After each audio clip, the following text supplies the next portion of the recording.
Luka, ali si kje videl moje rdeče kolo? Zaklenila sem ga s črno ključavnico, zdaj pa ga ne najdem več. A tvoje novo kolo? Ne, nisem ga videl.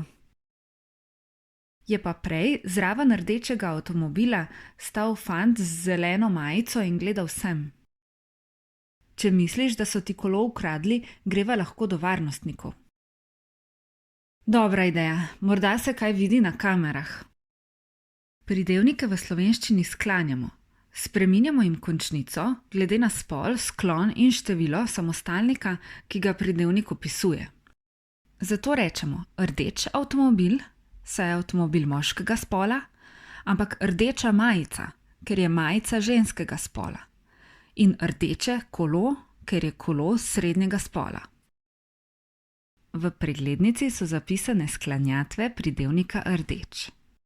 Če z besedo rdeč opisujemo samostalnik moškega spola, jo sklanjamo kot rdeč, rdečega, rdečemu, rdeč, pri rdečem in z rdečim.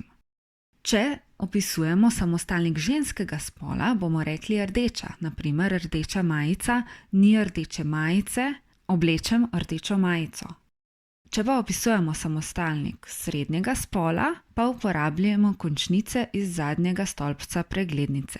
Rdeče kolo, ni rdečega kolesa, grem z rdečim kolesom.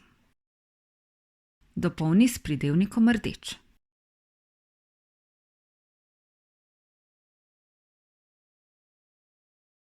Mojca sedi v svojem novem rdečem avtomobilu.